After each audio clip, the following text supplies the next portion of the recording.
21वां अध्याय वेणु गीत। श्री सुखदेव जी कहते हैं, परीक्षित, शरद ऋतु के कारण ये वन बड़ा सुंदर हो रहा था। जल निर्मल था और जलाशयों में खिले हुए कमलों की सुगंध से सनकर वायु मंद मंद चल रही थी। भगवान श्री कृष्ण ने गौओं और ग्वाल बालों के साथ उस वन में प्रवेश किया।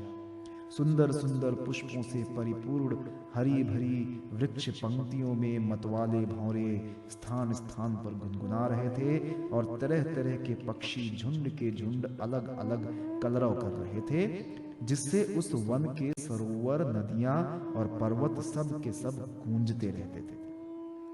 मधुपति श्री कृष्ण ने बलराम जी और ग्वाल बालों के साथ उसके भीतर घुसकर गौओं को चराते हुए अपनी बांसुरी पर बड़ी मधुर तान छेड़ी। श्री कृष्ण की वो वंशी ध्वनि भगवान के प्रति प्रेम भाव को, उनके मिलन की आकांक्षा को जगाने वाली थी। उसे सुनकर गोपियों का हृदय प्रेम से परिपूर्ण हो गया। वे एकांत में अपनी सखियों से उनके रूप, गुण और वंशी ध्वनि के प्रभाव का वर्णन करने लगे। व्रज की गोपियों ने वंशी ध्वनि का माधुर्य आपस में वर्णन करना चाहा तो अवश्य, परंतु वंशी का स्मरण होते ही उन्हें श्री कृष्ण की मधुर चेष्टाओं की, प्रेम पूर्ण चितवन, भौहों के इशारे और मधुर मुस्कान आदि की याद हो आई। उनकी भगवान से मिलने की आकांक्षा और भी बढ़ गई। उनका मन हाथ से निकल गया। वे मन ही मन वहां पहुंच गई जहां श्री कृष्ण थे। अब उनकी वाणी बोले कैसे? वे उसके वर्णन में असमर्थ हो गई। वे मन ही मन देखने लगी कि श्री कृष्ण ग्वाल बालों के साथ वृंदावन में प्रवेश कर रहे हैं। उनके सिर पर मयूर पिच्छय और कानों पर कनेर के पीले पीले पुष्प, शरीर पर सुनहला पीतांबर और गले में 5 प्रकार के सुगंधित पुष्पों की बनी वैजंती माला है। रंगमंच पर अभिनय करते हुए श्रेष्ठ नट का सा क्या ही सुंदर वेश है। बांसुरी के छिद्रों को वे अपने अधरामृत से भर रहे हैं। उनके पीछे पीछे ग्वाल बाल उनकी लोक पावन कीर्ति का गान कर रहे हैं। इस प्रकार बैकुंठ से भी श्रेष्ठ यह वृंदावन धाम उनके चरण चिन्हों से और भी रमणीय बन गया है। परीक्षित, ये वंशी ध्वनि जड़ चेतन समस्त भूतों का मन चुरा लेती है। गोपियों ने उसे सुना और सुनकर उसका वर्णन करने लगी। वर्णन करते करते वे तन्मय हो गईं और श्री कृष्ण को पाकर आलिंगन करने लगी। गोपियां आपस में बातचीत करने लगी। अरे सखी, हमने तो आंख वालों के जीवन की और उनकी आंखों की बस यही इतनी ही सफलता समझी, और तो हमें कुछ मालूम ही नहीं है। वो कौन सा लाभ है? ये वही है कि जब श्याम सुंदर श्री कृष्ण और गौर सुंदर बलराम ग्वाल बालों के साथ गायों को हाँक कर वन में ले जा रहे हों या लौटकर व्रज में ला रहे हों, उन्होंने अपने अधरों पर मुरली रखी हो और प्रेम भरी तिरछी चितवन से हमारी ओर देख रहे हों, उस समय हम उनकी मुख माधुरी का पान करती रहे। हरी सखी, जब वे आम की नई कोपलें, मोरों के पंख, फूलों के गुच्छे और रंग बिरंगे कमल और कुमुद की मालाएं धारण कर लेते हैं, श्री कृष्ण के सांवरे शरीर पर पीतांबर और बलराम के गोरे शरीर पर नीलांबर फहराने लगता है, तब उनका वेश बड़ा ही विचित्र बन जाता है। ग्वाल बालों की गोष्ठी में वे दोनों बीचों बीच बैठ जाते हैं और मधुर संगीत की तान छेड़ देते हैं। मेरी प्यारी सखी, उस समय ऐसा जान पड़ता है मानो 2 चतुर नट रंगमंच पर अभिनय कर रहे हैं। मैं क्या बताऊं कि उस समय उनकी कितनी शोभा होती है। अरे गोपियों, ये वेणु पुरुष जाति का होने पर भी पूर्व जन्म में न जाने ऐसा कौन सा साधन भजन कर चुका है कि हम गोपियों की अपनी संपत्ति दामोदर के अधरों की सुधा स्वयं ही इस प्रकार पिए जा रही है कि हम लोगों के लिए थोड़ा सा भी रस शेष नहीं रहेगा। इस वेणु को अपने रस से सींचने वाली हृदयनियां आज कमलों से मिस रोमांचित हो रही हैं और अपने वंश में भगवत प्रेमी संतानों को देखकर श्रेष्ठ पुरुषों के समान वृक्ष भी इसके साथ अपना संबंध जोड़कर आंखों से आनंदाश्रु बहा रहे हैं। हरि सखी, ये वृंदावन बैकुंठ लोक तक पृथ्वी की कीर्ति का विस्तार कर रहा है, क्योंकि यशोदा नंदन श्री कृष्ण के चरण कमलों के चिन्हों से ये चिन्हित हो रहा है। सखी, श्री कृष्ण जब अपनी मुनि जन मोहित मुरली बजाते हैं तब मोर मत वाले होकर उनकी ताल पर नाचने लगते हैं। ये देखकर पर्वत की चोटियों पर विचरने वाले सभी पशु पक्षी चुपचाप शांत होकर खड़े हो जाते हैं। अरे सखी, जब प्राण वल्लभ श्री कृष्ण विचित्र वेश धारण करके बांसुरी बजाते हैं तब मूढ़ बुद्धि वाले ये हरिणियां भी वंशी की तान सुनकर अपने पति कृष्ण सार मृगों के साथ नंद नंदन के पास चली आती हैं और अपनी प्रेम भरी बड़ी बड़ी आंखों से उन्हें निरखने लगती हैं। निरखती क्या है? अपनी कमल के समान बड़ी बड़ी आंखें श्री कृष्ण के चरणों पर निछावर कर देती हैं और श्री कृष्ण की प्रेम भरी चितवन के द्वारा किया हुआ अपना सत्कार स्वीकार करती हैं। वास्तव में उनका जीवन धन्य है। हम वृंदावन की गोपी होने पर भी इस प्रकार उन पर अपने को निछावर नहीं कर पाती। हमारे घर वाले कूढ़ने लगते हैं, कितनी विडंबना है।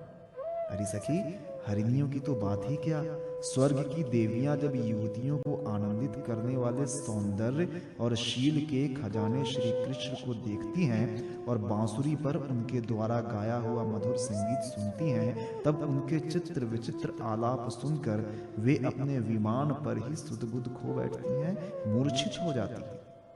ये कैसे मालूम हुआ सखी? सुनो तो, जब उनके हृदय में श्री कृष्ण से मिलने की तीव्र आकांक्षा जग जाती है तब वे अपना धीरज खो बैठती हैं, बेहोश हो जाती हैं।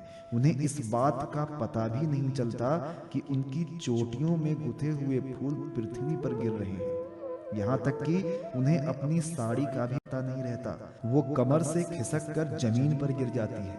अरे सखी, तुम देवियों की बात क्या कर रही हो? इन गौओं को नहीं देखती? जब हमारे कृष्ण प्यारे अपने मुख से बांसुरी में स्वर भरते हैं और गौएं उनका मधुर संगीत सुनती हैं, तब ये अपने दोनों कानों के दोने संभाल लेती हैं, खड़े कर लेती हैं और मानो उनसे अमृत पी रही हैं। इस प्रकार उस संगीत का रस लेने लगती हैं। ऐसा क्यों होता है सखी? अपने नेत्रों के द्वार से श्याम सुंदर को हृदय में ले जाकर वे उन्हें वहीं विराजमान कर देती हैं और मन ही मन उनका आलिंगन करती हैं। देखती नहीं हो, उनके नेत्रों से आनंद के आंसू छलकने लगते हैं और उनके बछड़े बछड़ों की तो दशा ही निराली हो जाती है। यद्यपि गायों के थनों से अपने आप दूध झरता रहता है, वे जब दूध पीते पीते अचानक ही वंशी ध्वनि सुनते हैं तब मुंह में लिया हुआ दूध का घूंट न उगल पाते हैं और न निगल पाते हैं। उनके हृदय में भी होता है भगवान का संस्पर्श और नेत्रों में छलकते होते हैं आनंद के आंसू। वे ज्यों के त्यों ठिठके रह जाते हैं। अरे सखी, गौवें और बछड़े तो हमारी घर की वस्तु हैं, उनकी बात तो जाने ही दो। वृंदावन के पक्षियों को तुम नहीं देखती? उन्हें पक्षी कहना ही भूल है। सच पूछो तो उनमें तो अधिकांश बड़े बड़े ऋषि मुनि हैं। वे वृंदावन के सुंदर सुंदर वृक्षों की नई और मनोहर कोपलों वाली डालियों पर चुपचाप बैठ जाते हैं और आंखें बंद नहीं करते। निर्निमेष नयनों से श्री कृष्ण की रूप माधुरी तथा प्यार भरी चितवन देख देख कर निहाल होते रहते हैं तथा कानों से अन्य सब प्रकार के शब्दों को छोड़कर केवल उन्हीं की मोहनी वाणी और वंशी के त्रिभुवन मोहन संगीत सुनते रहते हैं। मेरी प्यारी सखी, उनका जीवन कितना धन्य है। अरे सखी, देवता गौओं और पक्षियों की बात क्यों करती हो? वे तो चेतन हैं, इन जड़ नदियों को नहीं देखती? इनमें जो भंवर दिख रहे हैं उनसे इनके हृदय में श्याम सुंदर से मिलने की तीव्र आकांक्षा का पता चलता है। उनके वेग से ही तो इसका प्रवाह रुक गया है।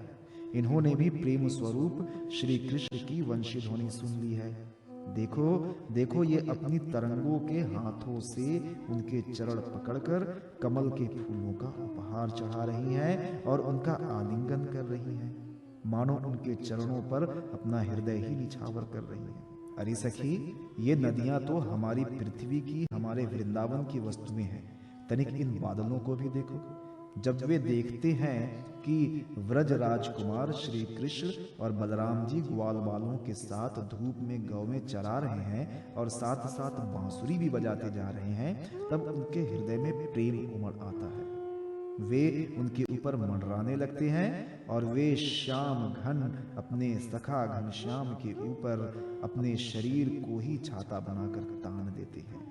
इतना ही नहीं सखी, वे जब उन पर नन्ही नन्ही फुहियों की वर्षा करने लगते हैं तब ऐसा जान पड़ता है कि वे उनके ऊपर सुंदर सुंदर श्वेत कुसुम चढ़ा रहे हैं। नहीं सखी, उनके बहाने वे तो अपना जीवन ही निछावर कर देते हैं। अरे भटू, हम तो वृंदावन की इन भीलनियों को ही धन और कृत मानती हैं। ऐसा क्यों सखी? इसलिए कि इनके हृदय में भी बड़ा प्रेम है। जब ये हमारे कृष्ण प्यारे को देखती हैं तब इनके हृदय में भी उनसे मिलने की तीव्र आकांक्षा जाग उठती है। उनके हृदय में भी प्रेम की व्याधि लग जाती है। उस समय ये क्या उपाय करती हैं ये भी सुन लो। हमारे प्रियतम की प्रेयसी गोपियां अपने वक्ष स्थलों पर जो केसर लगाती हैं वो श्याम सुंदर के चरणों में लगी होती है, और वे जब वृंदावन के घास पात पर चलते हैं तब उनमें भी लग जाती है। ये सौभाग्यवती भीलनियां उन्हें उन तिनकों पर से छुड़ाकर अपने स्तनों और मुखों पर मल लेती हैं और इस प्रकार अपने हृदय की प्रेम पीड़ा शांत करती हैं। अरे गोपियों, ये गिरिराज गोवर्धन तो भगवान के भक्तों में बहुत ही श्रेष्ठ है। धन्य है इसके भाग्य।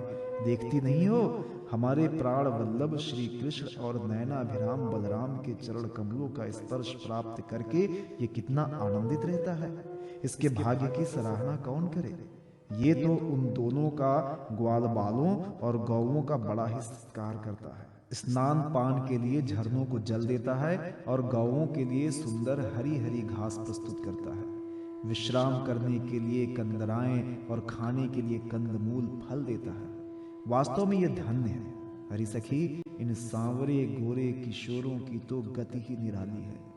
जब वे सिर पर नूवना दूहते समय गाय के पैर बांधने की रस्सी लपेटकर और कंधों पर फंदा भागने वाली गायों को पकड़ने की रस्सी रखकर गायों को एक वन से दूसरे वन में हाँक कर ले जाते हैं, साथ में ग्वाल बाल भी होते हैं और मधुर मधुर संगीत गाते हुए बांसुरी की तान छेड़ते हैं, उस समय मनुष्यों की तो बात ही क्या।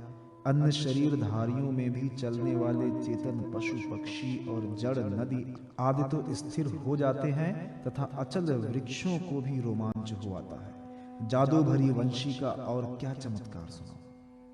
परीक्षित, वृंदावन विहारी श्री कृष्ण की ऐसी ऐसी एक नहीं अनेक लीलाएं हैं। गोपियां प्रतिदिन आपस में उनका वर्णन करती हैं और तन्मय हो जाती हैं। भगवान की लीलाएं उनके हृदय में स्फुरित होने लगती हैं।